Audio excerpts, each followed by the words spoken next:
olá, alunas! Sejam mais uma vez bem-vindos ao Se Liga na Educação. Eu sou a Débora, professora de Química, e hoje nós vamos dar início a um novo tema, funções inorgânicas. Então, como objetivo da aula de hoje, nós vamos tentar compreender quais são as substâncias capazes de formar íons através de dois processos, a de ionização e dissociação, e entender quais são as suas características e diferenças. Também vamos nos aprofundar um pouco sobre a teoria ácido-base, ou seja, entender qual é o conceito de Arrhenius, um teórico, que trabalhou sobre essa questão ácido-base. E apesar de não estar no PET de vocês, eu vou apresentar um pouquinho dos conteúdos dos óxidos e sais. São outros compostos inorgânicos que também vão fazer parte aí, se vocês forem prestar um concurso ou até mesmo o Enem que está por vir. É válido lembrar que nas aulas do Enem vão ser abordados também esses temas do PET do primeiro ano. Então, fique atento à programação, olhe direitinho quais serão esses dias, ok? Bom, nós vimos que existe três tipos de compostos. Existem os compostos formados por ligações metálicas, as ligações iônicas e as ligações covalentes. Desses três tipos, existem apenas dois capazes da formação de íons. São aqueles que já existem esses íons presentes, que seriam os compostos iônicos, e ainda os compostos covalentes. Bom, o que são compostos iônicos, né? São aqueles capazes de formação de ânions e formação de cátions. Lembrando que os ânions são carga negativa e os cátions são todos aqueles com carga positiva. Bom, dividimos então esses compostos em dois grandes grupos, os grupos orgânicos e os grupos inorgânicos. O que difere um do outro? No início da sua teoria, acreditava-se que todos os compostos orgânicos só poderiam ser sintetizados dentro de um organismo vivo. Hoje nós já sabemos que não é assim.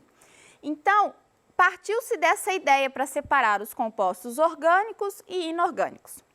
Dos compostos inorgânicos, nós temos como classificação o grupo ácido, o grupo base, o grupo sal e o grupo óxido, ok? Bom, segundo esse teórico, Arrhenius, ele determinou que um ácido é aquele capaz de liberar o íon H+, quando está em água. Bom, então os ácidos eles são eletrólitos e, portanto, formam íons em solução aquosa.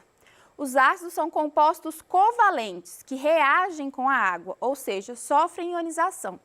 Então, a primeira coisa que vocês têm que entender é: toda ionização é uma reação química, ou seja, não havia um íon naquela formação.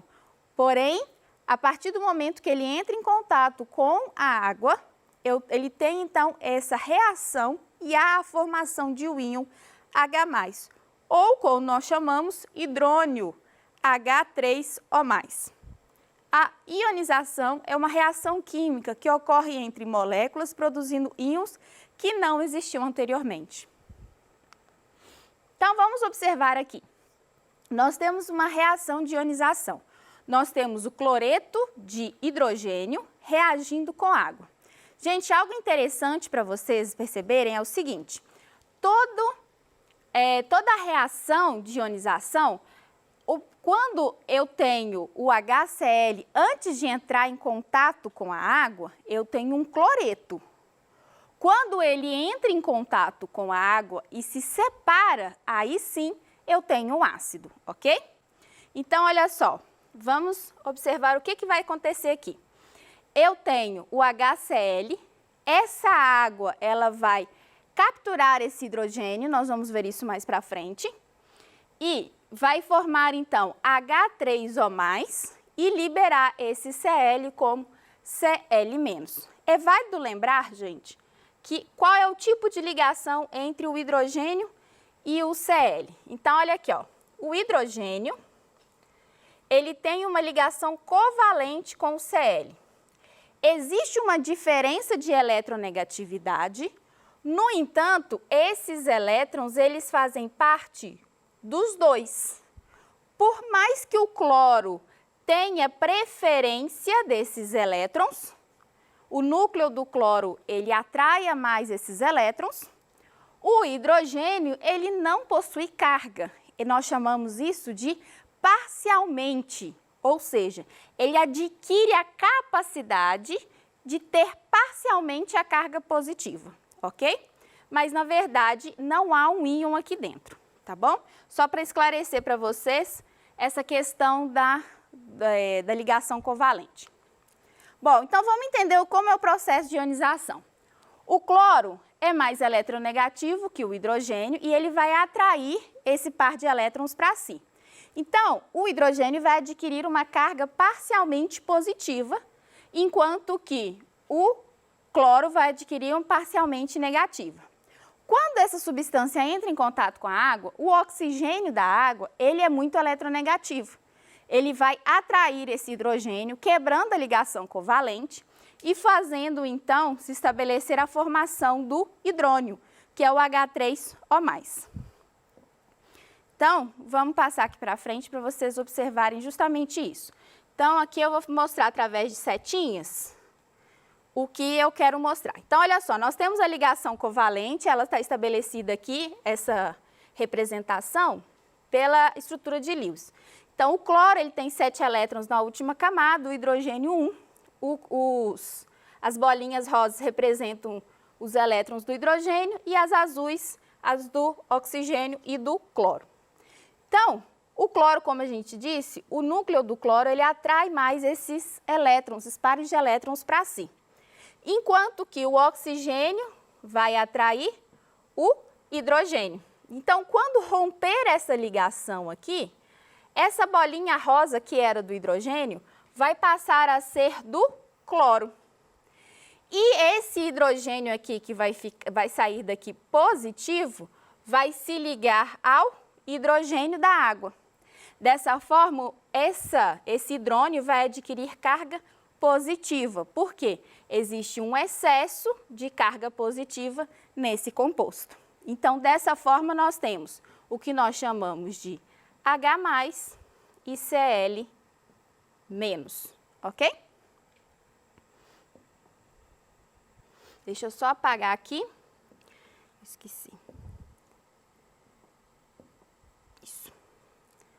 Bom, então, em meio aquoso, o cátion, né, do hidrônio, ele é cercado pelas moléculas de água e o cloro adquire, então, essa carga negativa.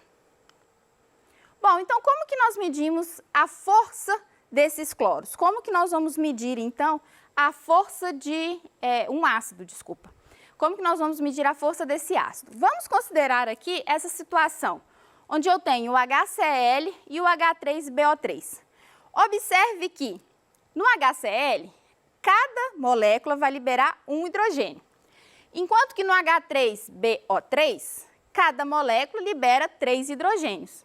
Então, qual que era a ideia? Aquele que liberar mais hidrogênios vai ser mais forte, e na verdade não é assim. Tudo depende desse alfa, que é a porcentagem de hidrogênios que efetivamente vão se ionizar. Então, nós podemos trabalhar com esta fórmula aqui. Esse normalmente é um dado que já é tabelado, porque ele já foi feito experimentalmente, já foi feito esses cálculos, então a gente não precisa memorizar. O que acontece é que você precisa ter em posse o valor desse alfa, para que então você consiga determinar se um ácido ele é forte ou ele é fraco. Então, os ácidos fortes são aqueles que têm a porcentagem de alfa sempre maior que 50. Exemplo, o ácido clorídrico. Ele tem uma porcentagem de 92,5. Enquanto que o ácido bórico, ele tem a porcentagem de 0,075%. Então, ele é considerado um ácido fraco. Ou seja, apesar dele ter 3 hidrogênios para serem liberados, nem todos eles vão sofrer ionização, ok? Bom, nós temos o contrário da base, já que o ácido é aquele que libera o H+, a base é aquela que vai liberar o ânion OH-. Então, segundo Arrhenius, A base são compostos que vão sofrer dissociação, ou seja, ela já é composta por cargas, né? Ela já é um composto iônico que possui cargas, e quando está em água, ela simplesmente vai separar essas cargas, ok? E o único ânion que ela vai liberar vai ser o OH-, ok? Então, para a gente entender aqui o processo de dissociação, dissociação é a liberação de íons já existentes. Ou seja, na dissociação, se uma base não há uma reação química. As moléculas de água apenas cercam os íons já presentes em solução. Então, o NaOH, então quando ele coloca em água, quando ele se dissocia, ele libera o Na+, que já fazia parte da sua estrutura, e o OH-, ok? A mesma coisa acontece com o de baixo. E as forças das bases? A mesma coisa, de forma análoga ao que aconteceu com os ácidos, as bases elas serão também medidas através desse grau, que é esse alfa. As diferenças principais estão em como essas bases são formadas. Como nós vimos, toda base é formada por OH- e um metal.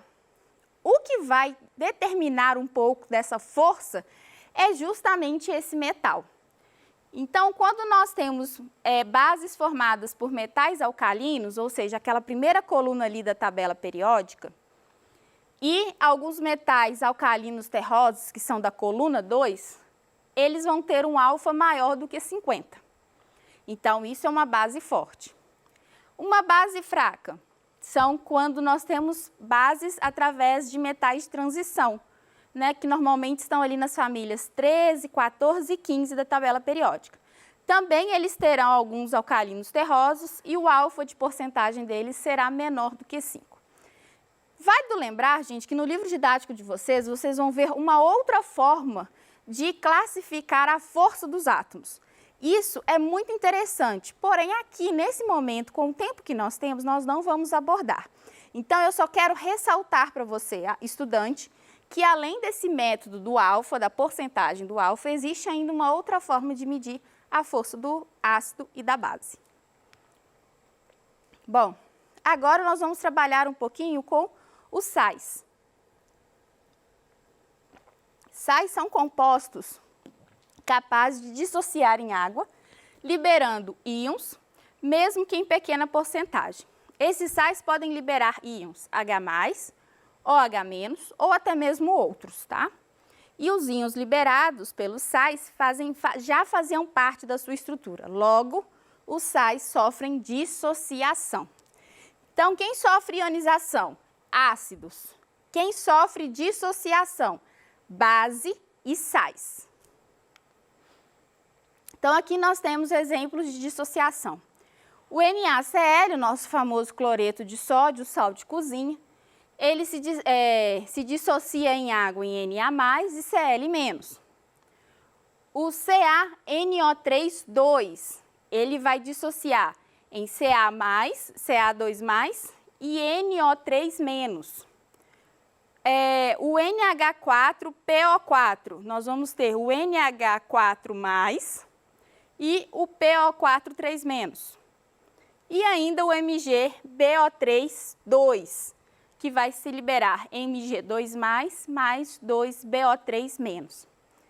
Professora, como eu consigo identificar quais são essas cargas? Existem algumas técnicas, mas principalmente observe o metal. Normalmente o NOx desse metal vai determinar a carga do restante, ok? Bom, outra coisa importante a se falar é que os sais são produtos das reações de neutralização. Então, numa reação entre um ácido e uma base, os produtos formados serão água e um sal. Então, para poder fazer aqui de forma generalizada, vamos olhar o seguinte. Aqui eu tenho um ácido, eu tenho um H e um A-metal ligado a ele. Aqui eu tenho uma base, eu tenho o OH e um metal ligado a ele. Observe que esse hidrogênio vai ser capturado por esse oxigênio. Dessa forma, eu vou ter, então, aqui a água.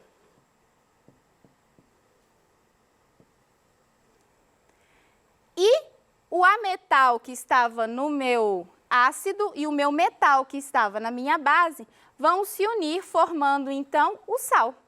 Então, o sal, gente, é um dos produtos formados por qualquer reação de neutralização, quando eu tenho um ácido sendo neutralizado por uma base.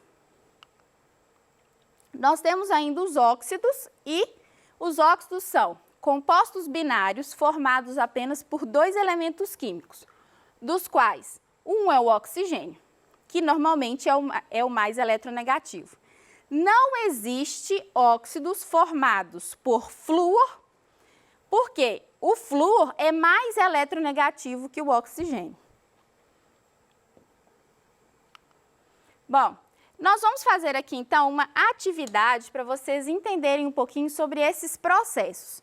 Então, relembrando aqui, antes de fazermos a atividade, vamos lembrar, o que nós vimos? Nós vimos que ácidos são aqueles que liberam H+, em solução, o hidrônio. No entanto, eles têm uma ligação covalente com um ametal. E esse ametal, ele é mais eletronegativo. Então, em água, o que vai acontecer? O oxigênio da água vai capturar o hidrogênio, formando o íon o H3O+, ok? E a base? A base, ela vai se dissociar. Ela já existe uma diferença de cargas entre seus elementos, que é o metal e o OH-.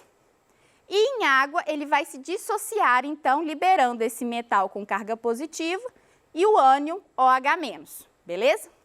Os sais são formados por metal e ametal, que é um produto da reação de neutralização de um ácido com uma base, correto? E também sofre dissociação. E os óxidos? Os óxidos são aqueles presentes entre dois compostos, né, oxigênio mais um, sendo que esse segundo elemento não pode ser mais eletronegativo que o oxigênio, ok? Vamos para a atividade, então? Então, olha só, o SJT de São Paulo. Safiras, esmeraldas, rubis, turquesa, topázios, pedras semipreciosas e coloridas, nada mais são do que Al2O3, misturados com impurezas, Fe2O3, Cr2O3. Por exemplo, sobre um cilindro de alumínio aquecida, espalha-se Al2O3 e Cr2O3. Finamente dividido, o produto da fusão forma um único cristal, o rubi sintético. As substâncias acima pertencem a qual função inorgânica? Então, nós precisamos lembrar, ácidos, ele tem que ter a capacidade de liberar hidrogênio e na sua estrutura precisa estar o hidrogênio ligado covalentemente com um ametal. Aqui nós vamos ter as seguintes substâncias que ele está querendo saber. Então, nós temos aqui o Al2O3 e o Cr2O3. Não tem hidrogênio nele, então não pode ser um ácido. Ele pode ser um sal, mas eu preciso ter um metal e um ametal. Ok, eu tenho o alumínio e o cromo, que são metais, e tenho o oxigênio, que é um ametal. É uma base? Não, porque não tem a presença da hidroxila, o OH. É um hidreto? Também não, porque o hidreto seria se tivesse um hidrogênio, antes de colocar isso em solução. Então, estamos entre sal e óxido. Lembra que eu comentei com vocês que os óxidos, eles são formados por apenas dois elementos, sendo que um é oxigênio e o outro precisa ser menos eletronegativo do que ele? Então, observe que por eles serem metais, eles são menos eletronegativos. Portanto, a resposta certa é o óxido. Então, todos esses compostos fazem parte dos óxidos, ok?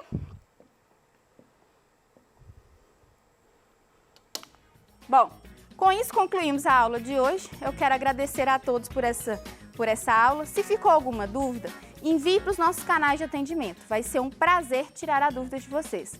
No mais, um grande abraço virtual e até mais!